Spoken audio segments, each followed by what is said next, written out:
SDC, welcome back. My name is Bardia Rez. I'm the Stop Drinking Coach. And in today's episode, I want to talk about something really important to understand around this process and journey as we move forward. And that is that cravings are temporary. I know how intense cravings are. Trust me. I mean, if you listen to some of my previous episodes, Fridays when I used to get that craving, I would be speeding home from work to try to get to the Trader Joe's that I'd always stop at and buy that six pack, and I'd start drinking, on the way home. And so I know that when you get those feelings of a craving, that it's intense, it's visceral, you feel it in your body. You have this mental sort of pattern with it where you're just so convinced you're going to drink, right? Viscerally in your body, you feel these intense sensations of anxiety or desire, or it could be a burning sensation. I mean, it shows up differently for so many of us. But the thing that you have to remember is that cravings are temporary. Okay. Cravings on average for most drinkers are going to last anywhere from about 15 minutes to about 45 minutes. They might go a little longer. I've had certain clients say they've lasted 2 hours before, but that's not really common. Most cravings are going to last about 15 minutes to 45 minutes.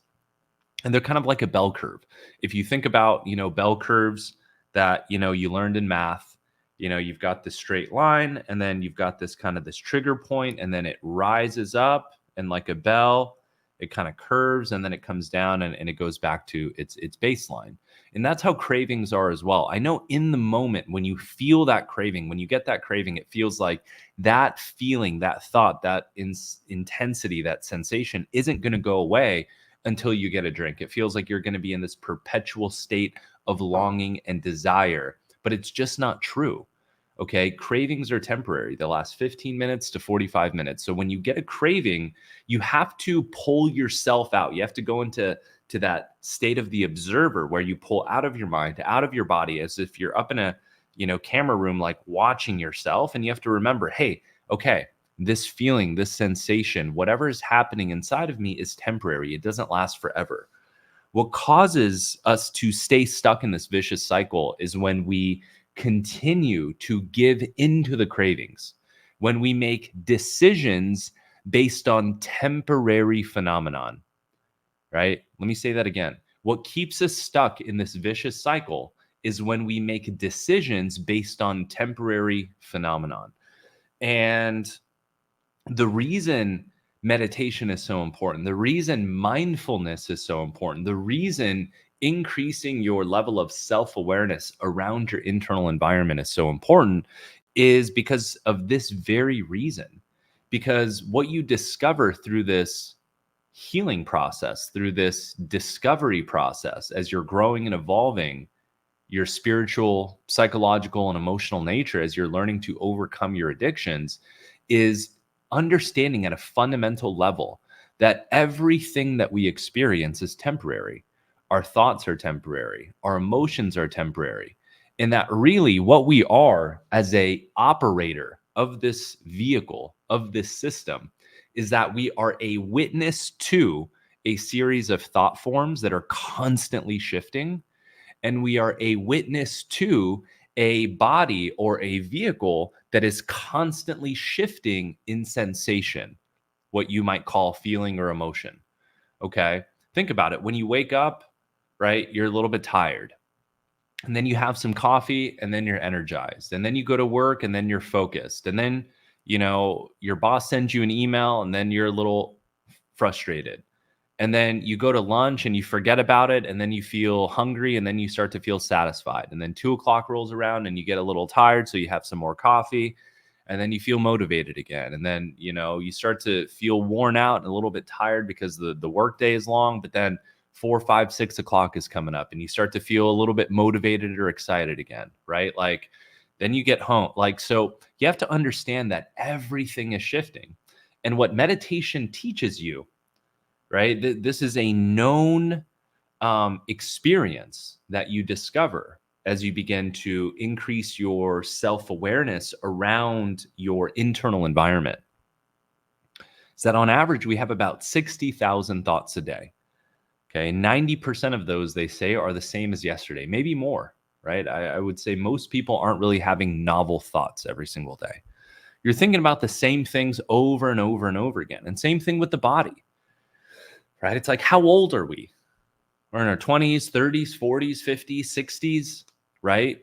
And it's like, we've been around the block long enough to know all of the different sensations that we feel. And if you can only find the courage within yourself to be fully present to the sensations without having to do anything about them, you will discover that all sensations, good, bad, ugly, oscillate. They rise and then they fall. And a craving is the same way, right? A craving is the same way. It is not something that you feel perpetually from the moment it triggers until the moment you fall asleep. It's this passing wave, right? It's like you're sitting on the edge of this riverbank, right? And you're looking at this river. And as you look at this river, you understand, after you stare at it for a while, you understand that the nature of this river is that it's always flowing. And if you put one leg into this river, it's never going to touch the same water. It's always going to be new, it's always going to be novel. And as we sit there on the edge of the riverbank, right, a craving for alcohol is like this leaf or this branch that floats down this river. And if you're staring straight at the river, right, you'd be able to notice that branch coming in your peripheral vision. And maybe it's a slow moving river, right? And maybe it takes that branch, 10 or 15 or 20 minutes to pass. But eventually, as it passes out of your peripheral vision on the right, it's going to be gone and it's going to be replaced with something new. And so what you have to remember is, like, think about all the people who have struggled with alcohol, who currently struggle with alcohol, maybe yourself, but also think about all of the millions and millions and millions and millions of people that got sober, right? We all go through the same process. We all go through the same experience, right? It's this journey, it's this process of learning how to just be comfortable watching and noticing the data that passes through us, and to recognize, man, like, you're safe, even though you might not feel safe, even though a craving feels really intense. You have to remember that, like, hey, check your five senses, knock on wood, where are you? Look around. Is there a gun to your head? Are you about to jump into oncoming traffic? Right? Like, you're good. You're good. You're safe. If you're in your house, if you're in your office and you start to get this twinge, this thing inside of you, recognize that you're safe. Repeat this mantra: I am safe, I'm supported, I'm loved, I'm cared for, I'm resourceful. And remember that sensation, whatever it is, will eventually pass. Right? The thing that we have to remember is, on this journey forward, as we remove the alcohol from our life and we move towards a state of mental, emotional, and physical sobriety, is that, like, the game is about learning how to redefine the way that you interpret things that are happening inside of you. Right? That's really it. That's what the personal growth journey is. That's what the personal transformation journey is. That's what the healing journey is. That's why you go to Tony Robbins seminars, right? It's all about just taking data that's inside of you and upgrading your perspectives, upgrading the way that you see and interpret that data. And it's about changing that data over time. It's about redefining your relationship to the data, right? For example, if you have a lot of trauma, right, and you go to therapy for 5, 10 years, right, to work through that trauma, what does the therapist do?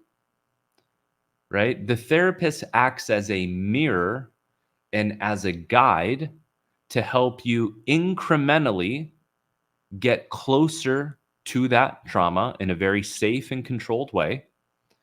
And then by asking you the right types of questions and by guiding you through certain types of practices, they help you reinterpret and reprocess that moment or that experience, which really just exists in the form of a memory.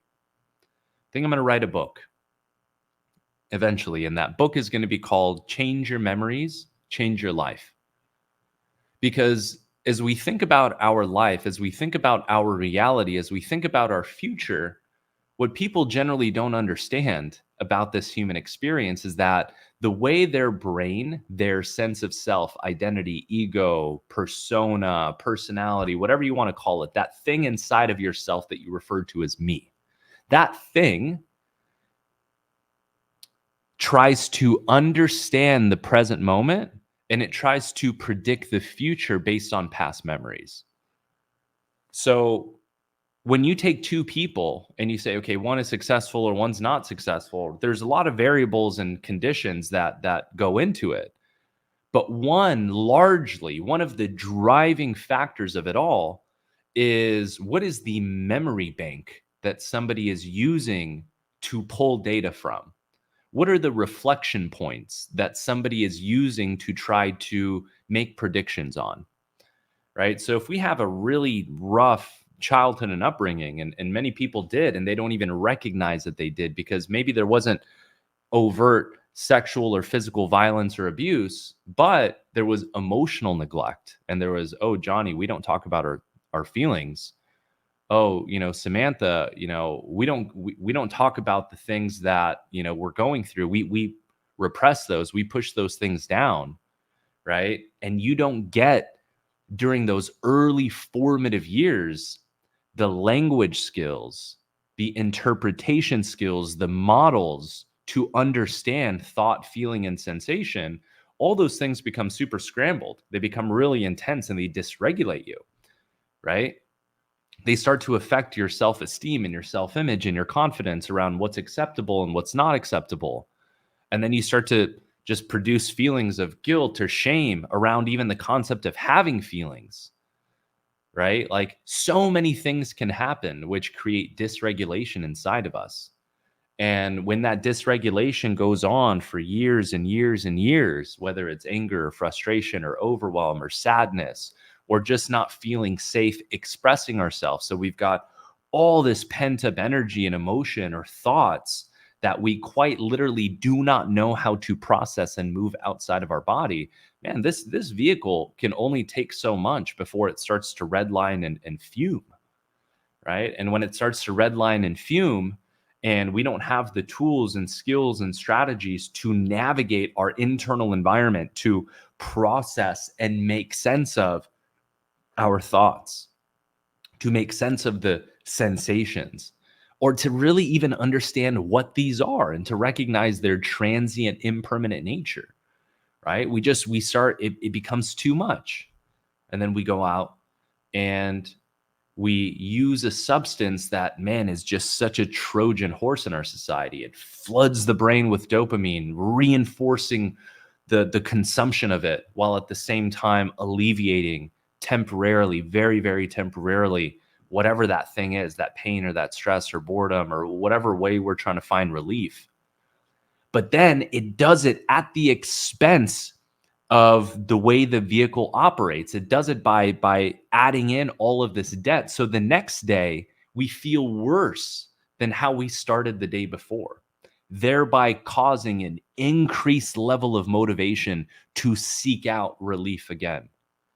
It's so fucked. It's so fucked in the way that it works, because it gives you a little bit of pleasure at the expense of your whole operating system, at the expense of your life, your children, your partner, the stability of your relationship, your mental health, your emotional health. And then it increases the drive and the motivation to seek it out again. It's such a broken trade-off. It's such a poor, broken strategy. you know it works for a little while, when you're in high school and you're in college, when you don't know any better, when you have no context, when you think you're invincible, right? Do you remember being like 18 or 19 thinking you're invincible? I specifically remember being 19 and thinking I was invincible. I was like, I'm never gonna die, you know But as you wake up, you realize that we're actually just ingesting poison. Ethanol gets converted to acetaldehyde. If you haven't gone on YouTube and watched that video where Dr. Andrew Huberman, who's a professor of neurobiology at Stanford University, talks about alcohol, I encourage you to go watch it. He debunks all of it. No safe amount of alcohol degenerates your brain, contributes and speeds up cancer. I mean, the whole thing, the game is rigged. So the way that we win this game is not just by putting the bottle down, but by creating the right set of conditions in our life to allow the supportive forward process of living a life free from alcohol, right? So many of us, when we're caught in this destructive, vicious cycle, think, I just need to put the bottle down. I just need to put the bottle down, right? And you know where that gets you. You put the bottle down for a day, 2 days, 7 days, and then you go back.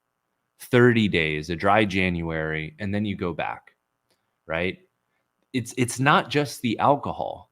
The question that you have to ask yourself is, why am I turning to alcohol in the first place? What is going inside? What is going on inside of me, mentally or psychologically or emotionally, where I believe that alcohol is a useful strategy, right? What is it about myself internally, about my thoughts, about my relationship to myself, my relationship to the people around me in my environment, the world, or the feelings or sensations that are too much, right? That are too much to bear witness to, in which I need to flush poison down the system, flush poison down the hatch, which I know is only going to reintroduce a bug, a vicious bug that is now going to be in my system to create more obsession. Like that's what we need to think about. That's where we need to peel the layers of the onion, right? What is it about it that I am not willing to bear witness to? Right? And that's what this journey calls for addressing over time. It's not just putting the bottle down. It's about creating the right conditions. And so what are some of these conditions? The conditions are accountability. You have to have a sense of accountability, right? Whether it's through, a sober coaching program, whether you do like the 12-step deal, if you're into that, right? You've got to have some connection to people outside of you whose lives aren't oriented around alcohol, who are going to be there to fucking check you when you need it. You know, like sometimes we just need to be called out for our bullshit, you know, like, and some people might say like, oh, Barty, that's too harsh. But, it's like we live in a really soft world nowadays. Sometimes we need to be checked. So having a sense of accountability is very, very important. And you need to show up and be willing to have that type of relationship with somebody. You need to have the courage to be transparent. Part of what creates all of our problems is when we're not transparent. We're hiding shit all the time. It's like, quit hiding shit. Be open. Like, stop being sneaky about it. If you're in a relationship with somebody, just be open about it. The sneaky shit, the hiding shit is what destroys relationships. You need to be open. You need to be honest. You need to be transparent. Otherwise, like, why are you in a relationship? Whether you call it a marriage or a partnership, like that person who you're connected to should be the person where you have the most honesty, the most transparency. That is your life partner. That's the person who has your six, who has your back. And if you can't be open with them, then what are you doing? Well, it's like, okay, well, Bardia, maybe I'm afraid, there's shame or guilt. Like, what if I'm open with them and they're sick of my shit? Well, it's like, dude, I mean, that's part of being in a relationship, right? It's like you guys need to communicate through it. You need to be open about it. You need to talk about it. You need to work together, collaborate as a team. And if you've got this deep, dark, dirty little secret and it's like fucking things up, well, it's like, is that fair to them? Is that fair to the other person? Is that what they signed up for when getting into a relationship with you? If they knew it and the answer is yes, well, okay, be open and honest about it. If the answer is no, then it's like, all right, let's fucking figure this thing out together. Otherwise, Why are you dragging that person along? It's just not fair. And when we continue to do that and it compounds over time or years, dude, it just like it keeps building and building and building. And it's just like that's what creates more relationship mistrust, and it makes it harder to dig out later on without getting therapy or counseling or something along those lines. So, right, accountability is really important. Accountability is big. Following a structured process to optimize mind, body, spirit, and neurochemistry is important. My program offers that. I don't know of any other programs that do. Mind, body, spirit, and neurochemistry on an active daily basis. You have to remember that, like, dude, this vehicle, this operating system, this thing called being a human, it is way more sensitive and requires way more maintenance than a car. Okay. You fill up your car with gasoline, you get an oil change every few thousand miles, right? Every 10, 20, 30, 50,000 miles, you get the brakes checked or replaced and pumps and, fluids.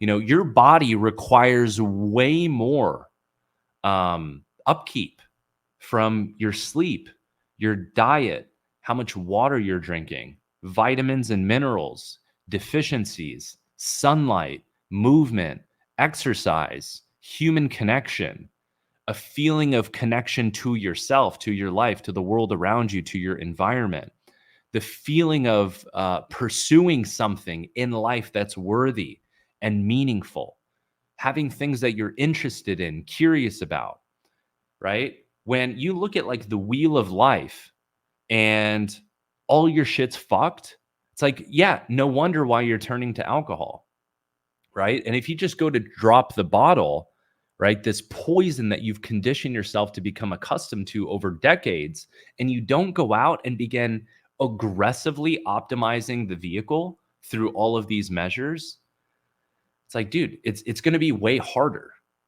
You have to take a proactive approach to your recovery.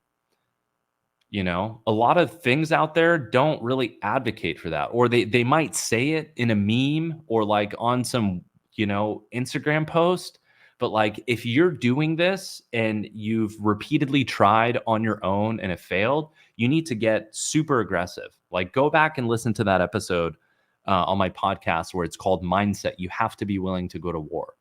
You know, overcoming your addiction to alcohol or your problematic relationship with alcohol is not just like, hey, I'm going to go hire a personal trainer for a month or two and then like lose 10 pounds. It is going to require so much more of you.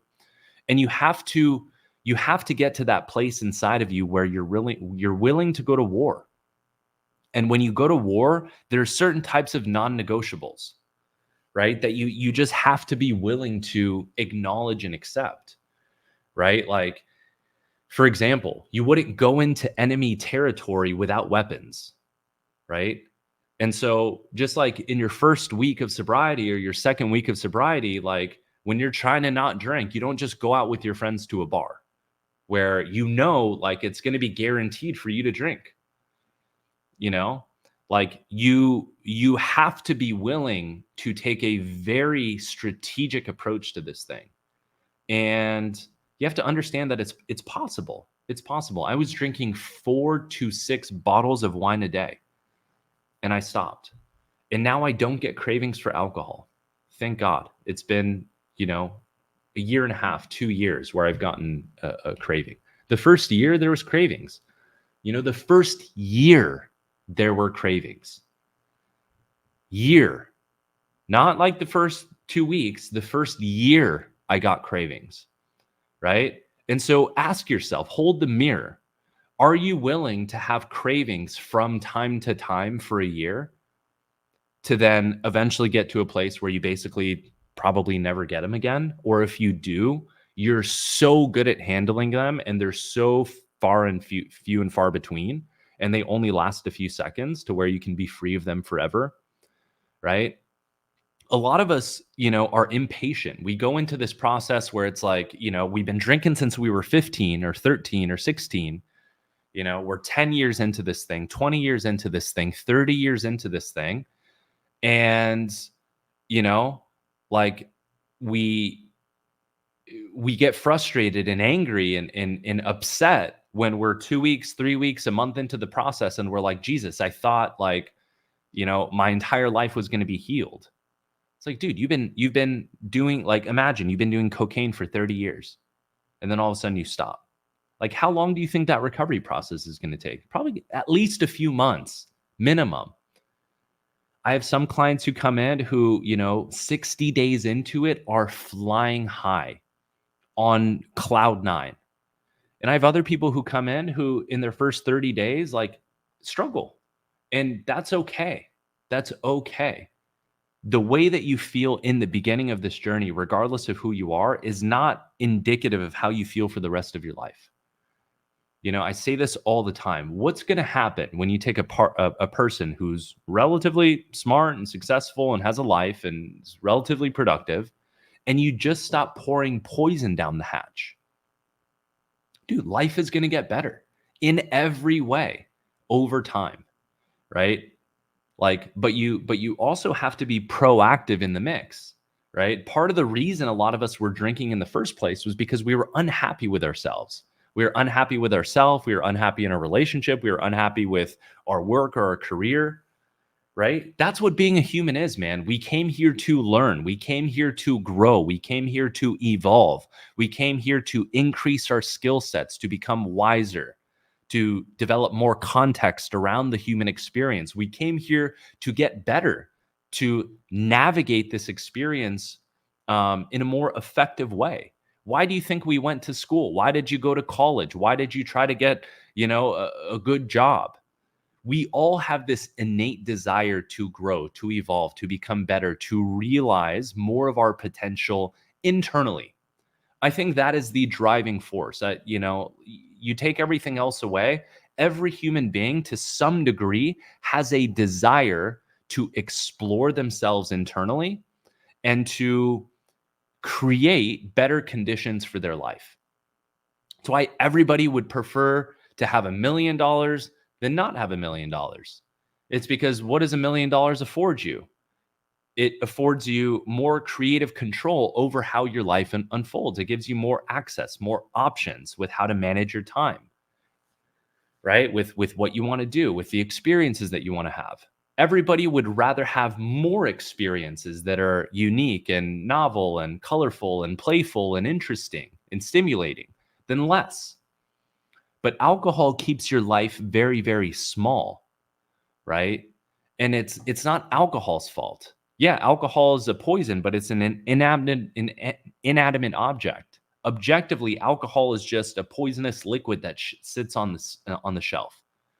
But then we grab it, we pour it into the system to try to gain some sort of effect from it, not realizing that by virtue of touching it, we become slave to it.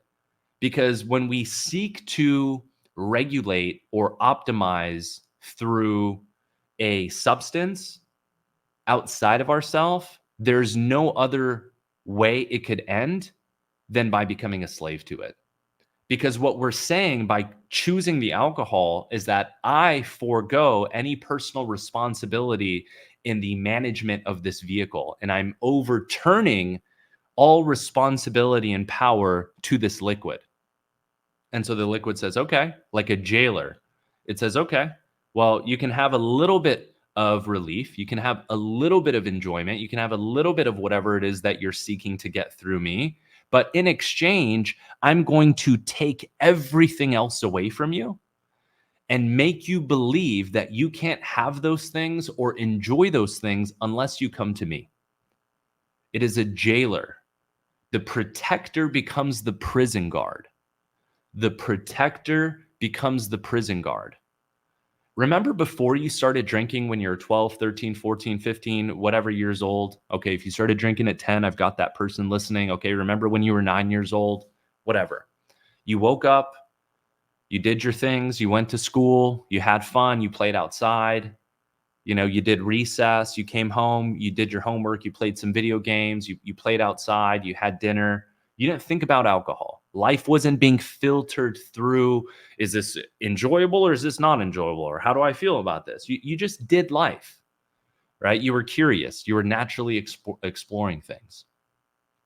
But then once alcohol came into the picture, it became a jailer, like a vacuum. It sucked everything in your life that was already yours: social connection, meeting new people, enjoying a weekend, enjoying your evenings, going to a restaurant, whatever the thing was, golfing, playing games.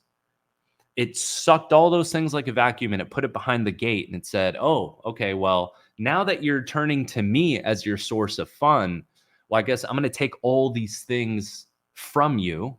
I'm going to make you believe that you can't enjoy them unless you have me." Like, what a fucked up God that is. Like, who does that? Who does that? What kind of person does that? Imagine like a relationship that you were in, a boyfriend or girlfriend, wife, husband, whatever you want to call it, right? Imagine that person comes into your life and they take everything from you. They take going out to restaurants, they take socializing with friends, they take doing hobbies and activities and sports and maintaining your health and eating good food and doing all the things that are good for you as a person, and they take them all away and they said, "You can't have them unless you do it with me." Like, what kind of controlling, fucked up relationship is that? Immediately, you would look at that person and say, "Fuck you." Like, who the fuck do you think you are coming into my life, taking everything that I've enjoyed and saying I can only have it through you? Like, what kind of fucking game is that? Why would I sign up for this? That's the game that we sign up for with alcohol. It's dog shit. It's nonsense. Right? Imagine that person, and now link alcohol to it. Imagine some person, toxic person, comes into your life and says, "Yeah, I'm taking everything away, and you can only have it if we do it." You would become its slave. Like, what kind of why? What, like, wouldn't you just rather say, "You know what? I don't want to have anything to do with you. You can go walk off the edge of a cliff. I don't care. Give me everything back. Give me everything back that's already mine that I deserve.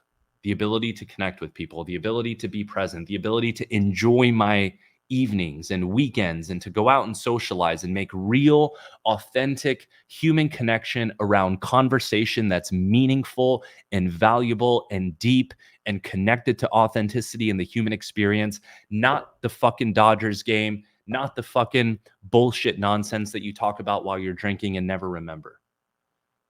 It's like it calls for getting angry to some degree. It calls for, like, recognizing that we have been duped and have become slave to some bullshit that was peddled to us under the guise of fun and excitement and luxury and sophistication and the $500 bottle of wine. Like, dude, it's nonsense.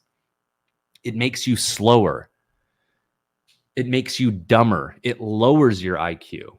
It damages the most important part of your brain responsible for creating a better life: the prefrontal cortex, logic, problem solving, organization, planning. The things that will make your life inherently better, increase its quality and value and quality of experience, that part of the brain gets damaged and destroyed so that you can be a silly goose and sit there and dance and forget about your problems. How about we start fucking addressing our problems? How about that? Regardless of whether we come from a good family or a poor family, hey, what happened to us happened to us. But how about we get to a place where we start fucking aggressively addressing our problems with support and accountability and connection with other people who are of the same mindset and frequency, who don't want to just, you know, just seep in to the bottom of the barrel and just get by. How about calling for more into your life? How about calling for greater experiences? How about calling for greater novelty, greater variety, right? How about calling in greater relationships that care about you and support you and aren't toxic? Trust me, folks. Trust me, fam. There are tens of millions of people out there whose lives do not orient around alcohol. There are so many clubs and groups and social circles and anything that you want. You're into underwater basket weaving, great. You want to get into a running club, a meditation club, something about spirituality, something about business, marketing, networking, finance, career, leadership, some creative endeavor. There's 1,000 of them. There's 1,000 of them. But you have to have the courage inside of yourself to say no more. I'm done playing small. I'm tired of waking up, going to work, getting fucked up, and repeating, while at the same time creating a miserable example and experience for my kids and the people around me. It calls for more. It calls for more energy from you. Alcohol does the opposite. It siphons, it sucks away, it represses all of your energy creatively, proactively. You got to do the opposite, right? Like, look at the world, look at culture. Everybody drinks. So you've read enough personal development books and listened to enough motivational tapes and podcasts to say, whatever the masses are doing, run the other way. Do the opposite. You know, I know you've been hanging out with the same old friends for 10, 15, 20, 30 years, and it feels like, God, what am I going to do? Everybody I know drinks. But guess what? Like, if you want to be the average, if you want to be the one who is just mixed in and then you feel powerless and victim to it all, then use that as an excuse that, oh, I have to go find a new friend, or I have to go, orient myself around people and communities who have higher caliber conversations and who have a different way of approaching their life. Alcohol's it's a net negative. You always lose with alcohol. There's no winning. There's no winning. So you have to find it within yourself to develop the courage for a while to be present to some discomfort. That's the game. It's simple. It's simple. Okay. Everybody who gets sober has cravings. Everybody feels like they're, missing out for a little while. Everybody feels like they're a little bored. Everybody feels like fucking having a pity party. Dude, it's standard. It's standard. But the difference between the people who get through those periods of time out on the other side and then begin to radically improve their life in 100 different ways versus the people that don't, is the people that don't set up the right conditions to support those challenging moments.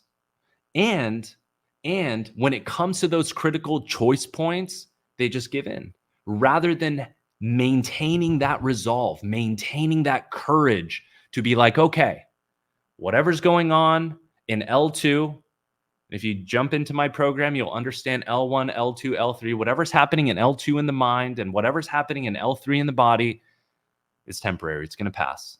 15 minutes.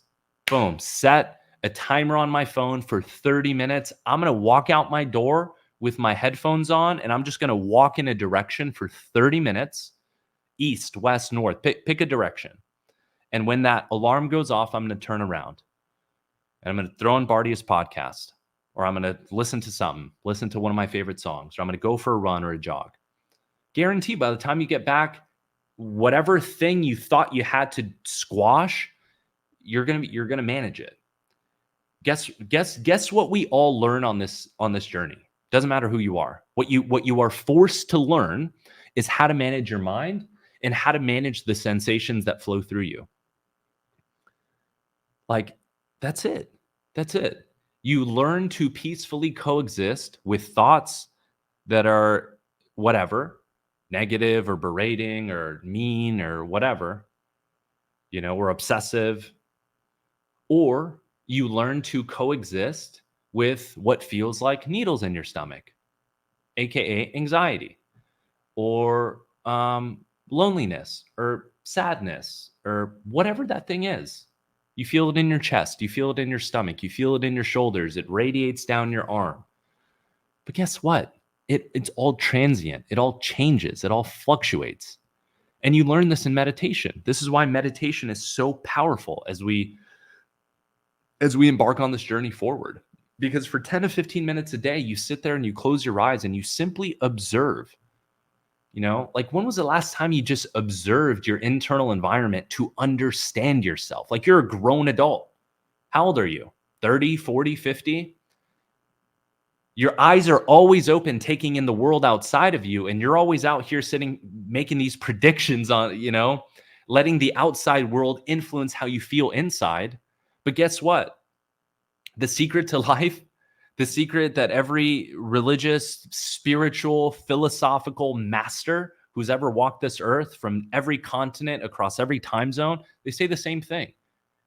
If you want to really understand the human experience, if you want to really understand and dig deep into the nature of reality, if you want to meet God, whatever esoteric way you want to interpret that, a person, an energy, the universe, nature, your higher self, whatever, your soul, your spirit, the animating life force that beats your heart without you having to do anything, the underlying energetic current that animates all nature.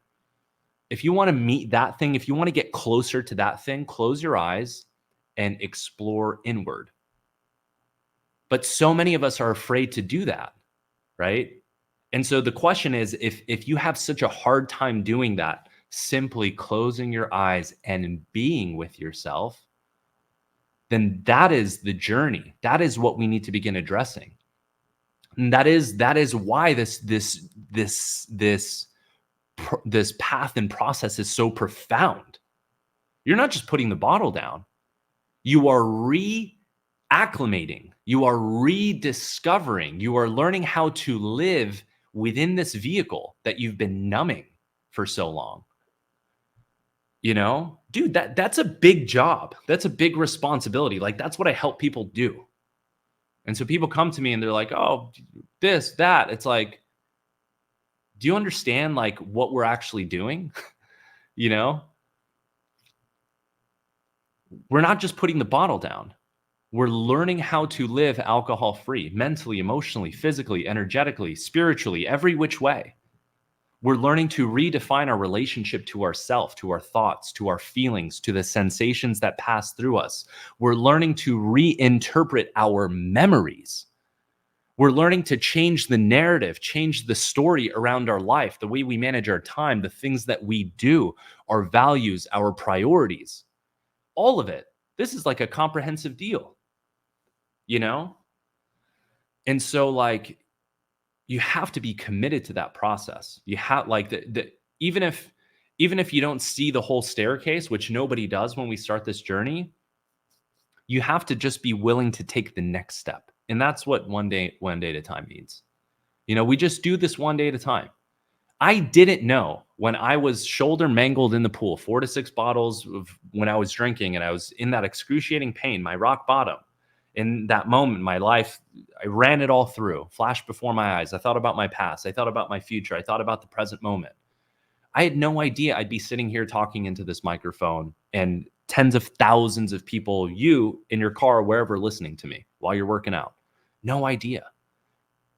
No idea.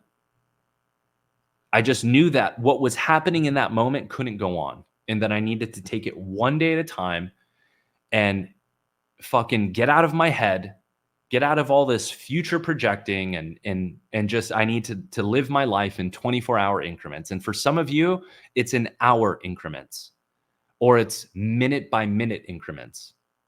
But guess what? If you're not drinking now, maybe a couple of you are because this is reaching so many people, but if you're not drinking in this present moment, guess what? You cannot drink. You cannot drink.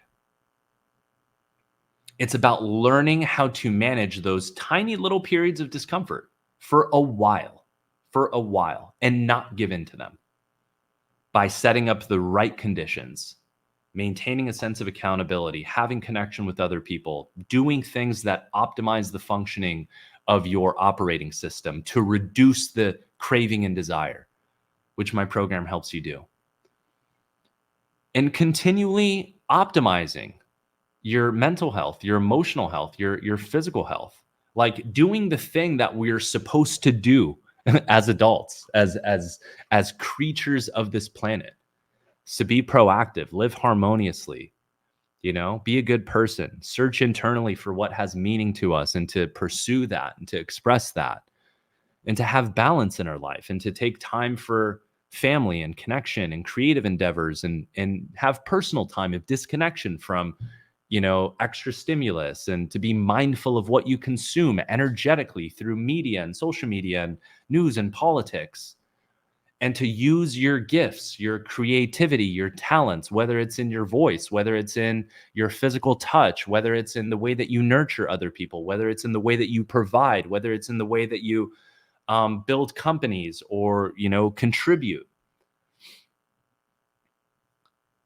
It's a multifaceted process. But what we know for sure is that when you continue to not allow yourself to feel that discomfort from time to time and you just give in and you numb the thing, it just keeps you in a vicious cycle. So you have to be willing to make certain sacrifices. I can't tell you like how many people like either, I come into contact with, may become my clients or I talk to who are like, dude, 2 weeks into sobriety and you go out to a bar. Like, what are you doing? That's not what you do. It's like you sign up for, a personal trainer, and 2 weeks into, you're supposed to be counting macros and managing your things. And, you go to like an ice cream buffet. Like, that's not where you should be. You don't go to an ice cream buffet a week into, being on a mission and journey to lose 100 pounds, right? That's what we're doing. It's not like we're learning to lose 10 pounds. Like, you're trying to lose 100 pounds. Like, that's the type of tenacity and commitment that we're on as we're trying to overcome our addictions to alcohol. Mentally, emotionally, we've got all these memories, these associations, these people, like it's engraved in our life. Like, dude, there's a lot here. It takes a lot of vigilance. It takes a lot of mindfulness. But you can do it. Remember that you don't wake up craving alcohol. Very, very, very few people do. A very small percentage of drinkers are the ones who are getting up and drinking as soon as they wake up. And my heart goes out to you guys. But many of us who have a problematic relationship, I mean, even at 4 to 6 bottles of wine a day, I was starting at like 10 or 11 or 12. I wasn't starting immediately when I woke up. But I mean, I wasn't waking up too long before that, probably at 9, But remember that most of us, like you probably only get 1 to 2 cravings a day. Like, you wake up, you go to work, you start to get that itch, maybe around 4, 5, 6, it's your witching hour, typically when you come home or, you're cooking dinner or whatever, and then you might have another one before you go to bed, but like, that's it. You want to escape this vicious cycle. You're really sorry to your partner for all the fucked up things. Like, you're really tired of just the fucking, just the slavery. Okay. Then make a commitment to learning how to manage 2 1-hour periods. That's it.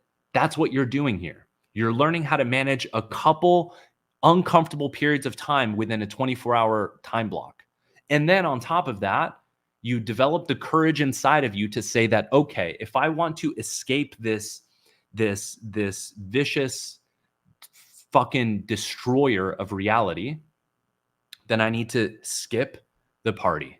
I need to skip the work event where everybody's drinking. I need to have a tactical, strategic plan when I go on a vacation. I need to have the courage within myself to at least tell the person I'm going on a vacation with that, hey, I'm not drinking. I haven't drinking in a little while. I'm feeling really good about it. And I'm intending to not drink on this vacation. And I would appreciate it if you would support me in that. And then you just move forward. And if they ask you how long, is it forever? Say, I don't know. But I'm not drinking right now and it's been feeling really good and I want to keep it going. And that's the truth. That's the truth. You don't have to tell people you're never drinking again. I'm not drinking right now. It's feeling really good. And I intend to continue that for the foreseeable future. You don't owe anybody an explanation. Just like if somebody were to fucking ask you, when are you going to take your next bump of Coke? You say, I don't fucking know. Why does it matter to you when I'm going to take a line of do my next line of coke?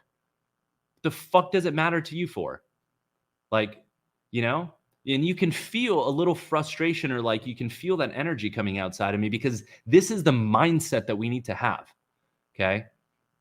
Like, far too many of us have just been fucking, our lives, our relationship, our children have been siphoned away from this fucking cultural matrix and model, forcing poison in addictive substance that enslaves us down our throat. And everybody who drinks, we all feel the pain and the consequences. Nobody's getting out unscathed. Everybody feels the hangover, the brain fog, the lack of clarity, the lack of proactivity, and it's like, you need to have that attitude.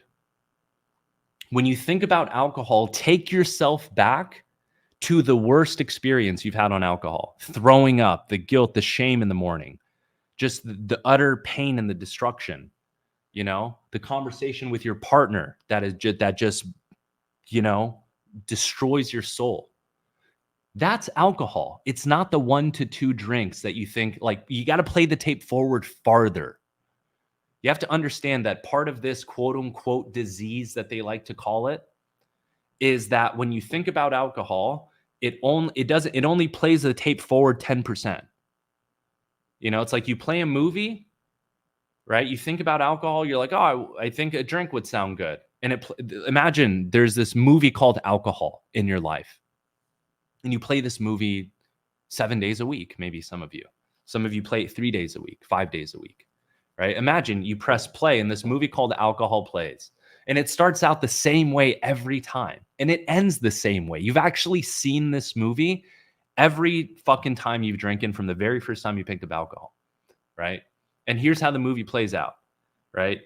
You think about it, the movie starts playing and it only plays 10% and then it pauses.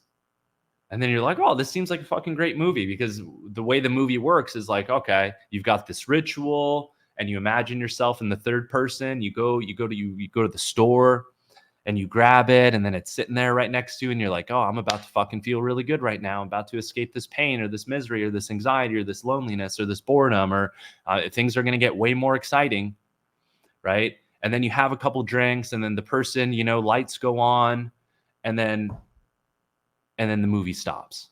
And you're like, yeah, that seems like a great fucking movie. Let's do it. But if you keep playing the tape forward, you recognize that, oh, after the second drink comes the third drink.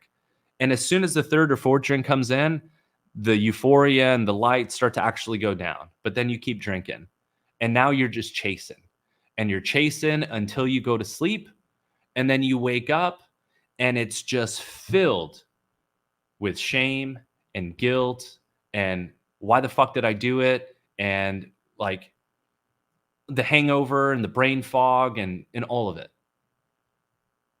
Oh, like all of a sudden you remember, it's like, oh yeah, I forgot to play the tape forward. Dude, every time you're just not playing the tape forward far enough. If you play the tape forward to the morning, instead of like, so every time you think about alcohol, recognize that what the brain does is it's just going to play it to the 10%. But it takes you, the conscious witness, not the autopilot person that's been living in autopilot. It takes you, the conscious witness, that every time you think about alcohol, to play the tape forward all the way through, 100%. Just recognize that the thing that you have to learn how to live with, that I have to learn how to live with, that everybody, and it doesn't take any effort anymore. It doesn't take any energy. So it's not like this thing like, oh, we're living in this shadow forever. No, for the first year, you got to do this. After that, it just, dude, it clicks. Just like I don't have to think about breathing, because it's what I do. I'm a breather, just like you don't have to think about breathing. I don't have to think about playing the tape forward anymore with alcohol. It's done. It's a thing of the past, right? But for that first while, you have to play that tape forward. Because what happens? You go 3 months, you go a month, 6 months, 9 months, you relapse, and you're like, fucking have to, and just first of all, it's never that enjoyable in the first place. Once you get to that place where you're like, I'm fucking done drinking, and you're really, really actually putting an effort to try to quit, anytime you go back, it's never the same. You don't get that same rush. You don't get that same hit. You don't get the same euphoria. It just fucking makes you feel like shit. Numbs you, it poisons you. And then the next day you wake up and you're like, and then there's self-loathing. So it's not worth it.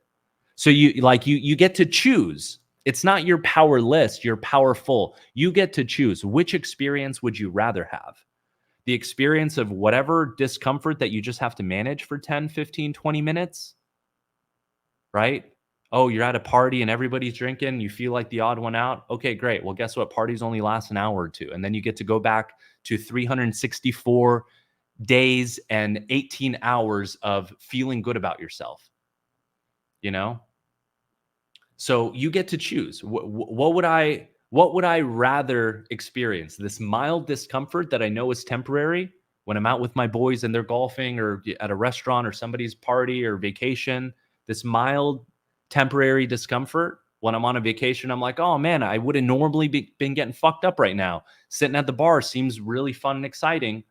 Managing that pain or discomfort, or drinking, playing the tape for 10%, going into a drinking pattern, chasing it, getting fucked up, doing dumb shit, saying dumb shit, waking up, feeling like you're dumb because you made the same mistake, knowing the consequences, which pain?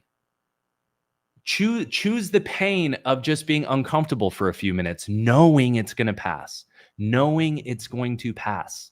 You don't live in a perpetual state of craving, just like you don't live in a perpetual state of happiness or sadness or orgasm or hungriness.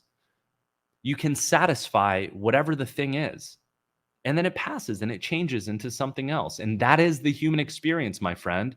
We are just a conscious witness to a vessel that contains two modes of operation: a thinking pattern and a sensation pattern. And these patterns are just infinitely always changing. And sometimes a pattern comes in that you haven't learned how to manage yet. That's the thing. It's an uncomfortable feeling. It's a bored feeling. It's a intense, like whatever it is. But then it changes. And so learning how to surf and manage discomfort is the key. I mean, that's the key to success in life, right? Whether you are an individual trying to start a business or you are a person trying to overcome your addiction, both people are going to have to learn and grow and add new skills and make sacrifices and increase their competency and create a series of conditions that support their success, and are going to have to experience moments that are really challenging and difficult, where you're going to be met with decisions that, aren't easy to make. And then you're going to have to focus a lot on yourself and keep reinvesting in yourself. Like they're both very similar in a way, right? You have to make sacrifices. It's like you want to escape the 9 to 5 where somebody else tells you what to do all the time. And, you don't get to make as much money as maybe you want to make, right? And you want to have a life of complete freedom where you can earn what you want to earn, and you can do the type of work that fuels your soul and helps other people. You want to do that?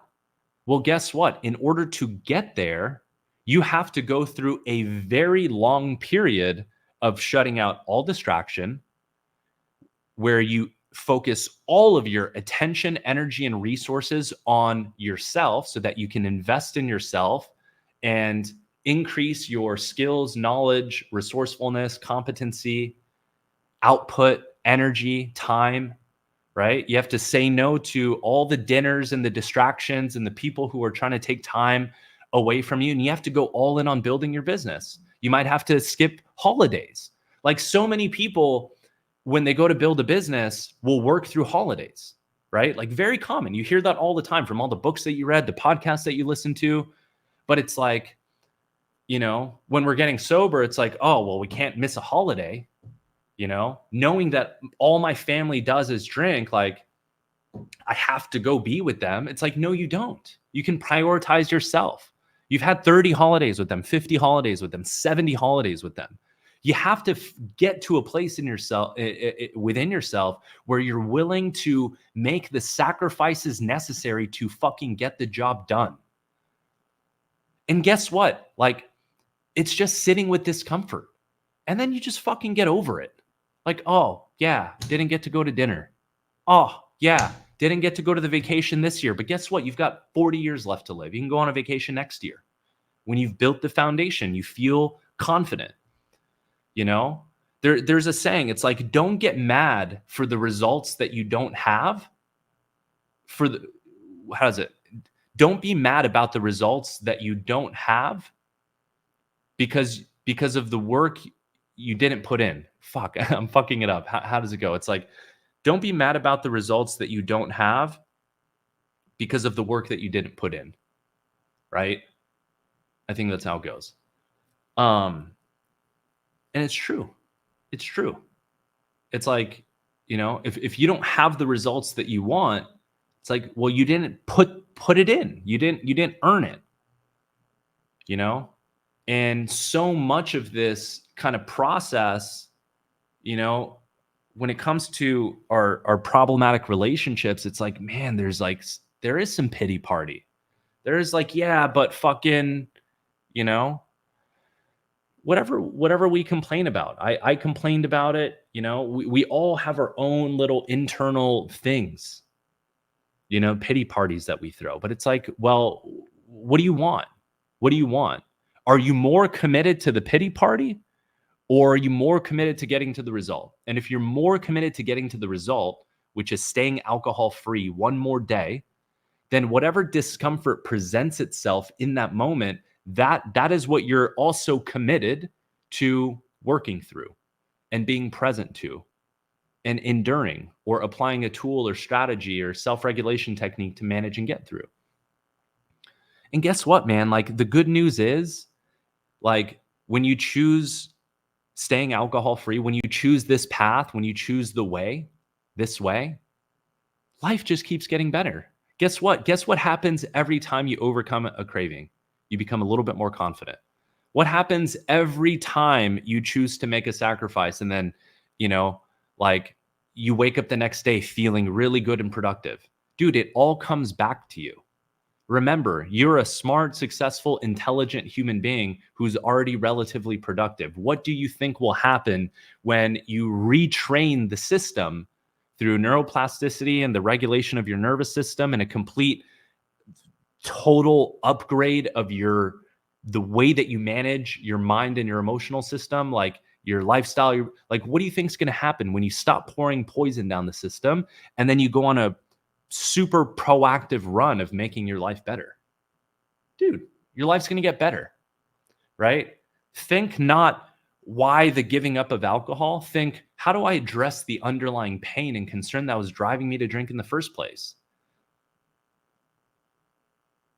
How about, rather than making it all about alcohol, making it about yourself, having the courage to shine the light within, to say, what thoughts need to be changed? What thoughts need to be managed? What emotions do I need to work through connected to my thoughts, right? It's like, dude, we're all just living on a planet trying to survive. We're all just trying to figure out how to live life and find ways to be happy and connected. And we're trying to strive towards something meaningful, whether it's through our work or with our family. We're trying to have good experiences. So if, like, internally your system, like the tape that's playing, is like constantly running into a wall, stop numbing it. Develop the courage to be like, all right, let's change the tape. Let's take the tape out, put a new tape in. This is what coaching does. Is it, somebody can hold the mirror as you just talk to somebody, right? If somebody's just talking to me, I can tell through their body language, through their tonality, through their choice of words, through where they're looking, their eye movements, how they really feel, what they're actually saying. I can read between the lines. Just by listening to somebody, you can tell if they're coming from a victim mentality, an empowered state, what the underlying thing might be, what they're not really willing to accept or let go of, or what aspect of themselves they're holding back or they're not fully connected to, or what they're still blaming or holding on to. Like, I can see that. I can see that just by looking at somebody and having a dialogue with them, right? That's why you invest in this process, because it's not just putting the bottle down. It's a multifaceted process of upgrading and optimizing mind, body, spirit, your physical health, your emotional health, like your neurochemistry, So learning to manage the discomfort in those temporary periods, man, that's it. That's the game. That's the game. If you can learn how to do that, like, what if you just made a pact with yourself that says, for the next 12 months, I'm going to give this thing 12 fucking months. It'll be a test of your character, a test of your discipline. Imagine who you would be on the other side. If you said, dude, whatever, next time I fucking get a craving, and moving forward, if I get a craving, I'm just going to go walk. I'm going to get out of my house. I'm going to go fucking walk for an hour. And and the determining thing for that is going to be the stopwatch, not how I feel in between in the process. Watch what will happen to you in your life. Watch who you will become. I'm telling you, man, each and every one of us has an infinite ocean of potential to explore and to activate. You do so much. So much. You have so much to give to the world. You have so much to give to the people around you.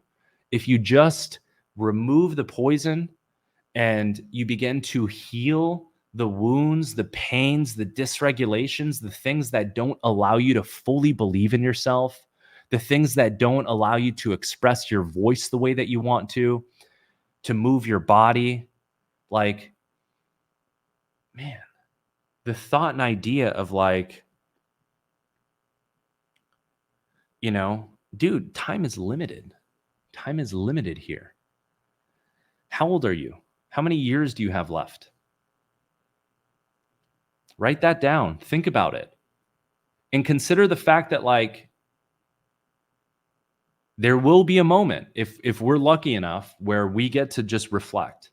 And we're like, all right, here we fucking go. 5 minutes, I'm going to die. Probably going to die today, tomorrow. And you're sitting there reflecting on your 20s, your 30s, your 40s, your 50s, your 60s, maybe even into your 70s. I've helped a few 70-year-olds stop drinking. And you're reflecting. You're like, fuck, who could I have been? What could I have done? What's the mark I could have left? How could I have made it to where people remember me in a different way? How could, like, dude, alcohol keeps your life so small. You think it's fun. You think it's exciting. You think that you're doing new, novel things. You're not. You're repeating the same tiny cycle. You do enough to get by, because once you're in the hooks of alcohol, everything is a means to drink. You do enough to get by, and then you go fucking drink, and you experience the same familiar bullshit, same familiar thoughts, same familiar feelings, same familiar consequences. Then you feel bad about it. You call yourself an idiot. You self-loathe. You actively make your life and the relationships around you worse. And then you do it again. Like, what kind of game is that? It's a poor game. It's a poor game that we're playing with ourselves. And so, if you've tried to quit in the past and you've been unsuccessful, I say this at the start of every one of my TikTok lives. You have to work a program. You have to do something different. You have to be proactive. You have to do something that is totally different from what you've tried in the past. And you have to believe that it's possible, but you just do it one day at a time. So you don't have to, all right, I'm embarking on this journey with Barty and the Stop Drinking Coach, and I'm never drinking again. Nope, wrong. You're immediately doing it wrong. Say, no, I'm at this place. I know this relationship can't go on any further, and I'm willing to try something new. And I don't know what the journey looks like, but today I'm not going to drink, and I'm going to do exactly what this person tells me in the way that they tell me, because they're the ones that have done it, not me. So for me to think that I can change the process or that I've got it somehow like figured out better after I've tried 1,000 times and haven't been able to, like, gotta humble the ego. And I have to listen. I have to listen and trust. I'm not saying that my path or my program is the only way to sobriety at all. All forms are valid and everybody vibes and does different things. But the way I found to do this thing is I needed to work a program, I needed to have a system, I needed to have a process, and I needed to understand what was going on internally. And I needed practical tools and strategies to help me manage it. And then I needed community. I needed to connect with other people who understood.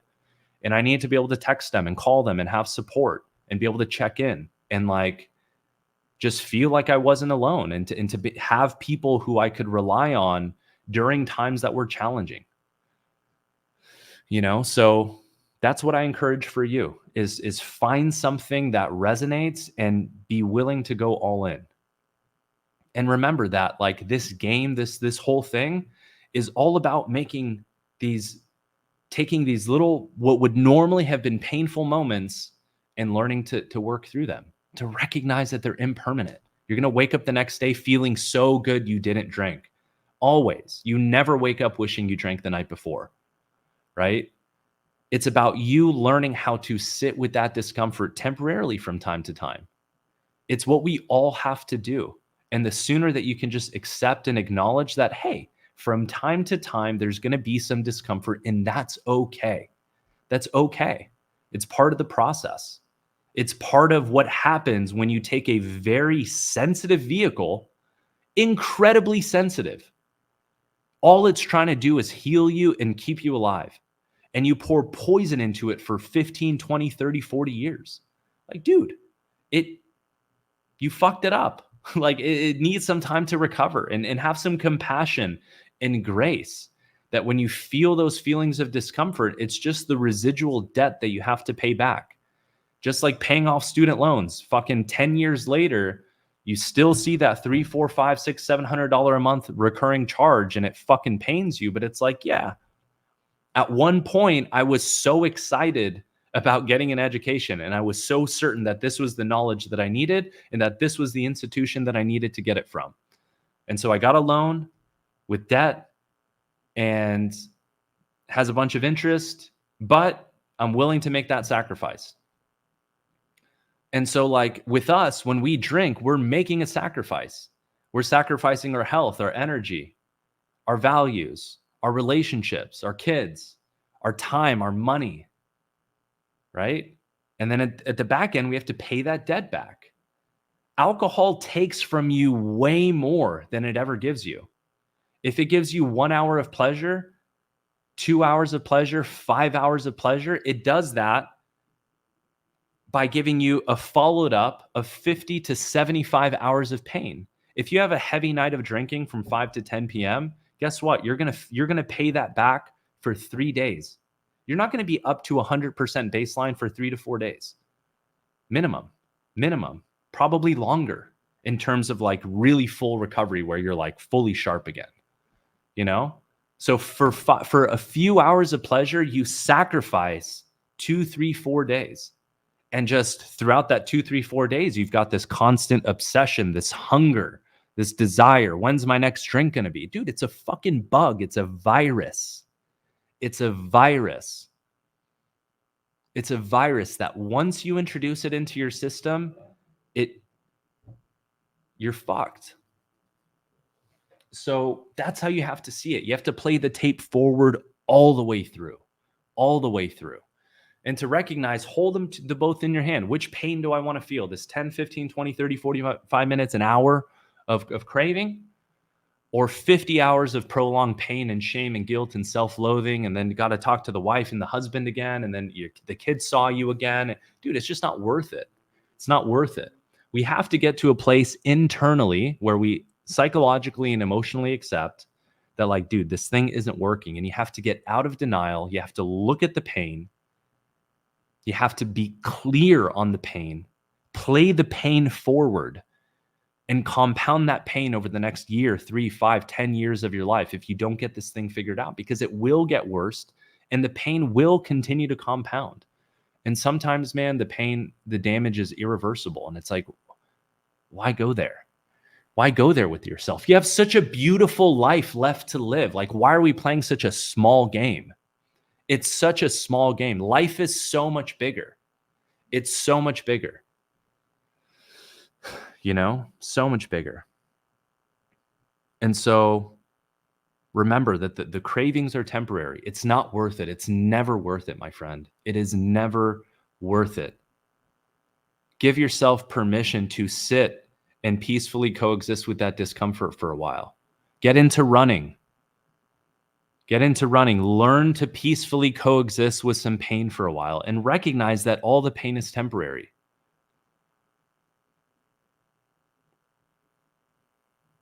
So, hope this episode helps you. I trust that this episode helps you, because if we can just learn to be the observer of our life, if we can sit back into that place of observation and recognize that whatever's happening in our mind and body through that initial discomfort of craving or whatever would have normally driven us to drink, if we can recognize that that is temporary and that we can go in another direction, and that if we endure it and work through it, we will get through it and life will get better in due time, dude, then we can all do this, and you can do this. If you've gone weeks without alcohol, a month without alcohol, whatever it is, you already know you can do it. A relapse, going back to alcohol, is game tape for you to assess and understand, what is it about this process and journey that I have not learned? What is it about this process and journey that I have not acknowledged? What is it about this process and journey that I have not accepted? And what is it about this process and journey that I have not integrated? That is what going back to alcohol is. You just rewind the tape. Oh, you went out with a friend? Got it. So don't go out with that friend anymore. Or at least not in the first few weeks when you're like trying to build a foundation, or the first couple months. Like, dude, I didn't go out to bars and do all that thing for months because I knew myself. I was like, dude, I'm such a fucking fiend for alcohol. If I do anything to go mildly near it, I don't trust myself. And so I had the courage to be like, dude, I don't fucking trust myself. I can't.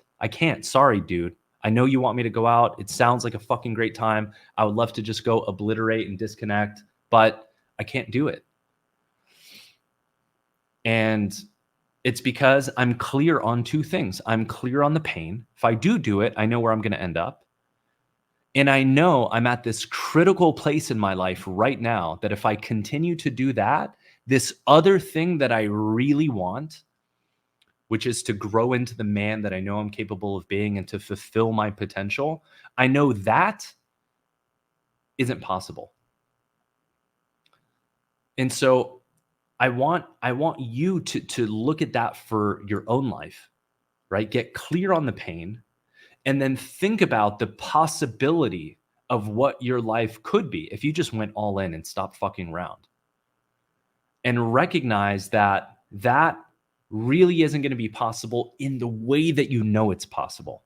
Many of you who might be listening could already be very successful by, let's say, financial means, or you've got businesses, or you're retired. And so maybe life isn't about getting the money or building the business or that, but it's about something else for you. It's about something else. It's about being around for your grandkids, or it's about having the health to be able to, travel the world and enjoy the experiences that you want without being, on oxygen, or, cane, or whatever it is, like some health condition that's preventing you from experiencing the way that you want to experience, So you got to get honest with yourself. And I've got a great episode on that. It's called You Got to Get Honest with Yourself. You got to dig deep. This thing isn't one with half-ass measures. You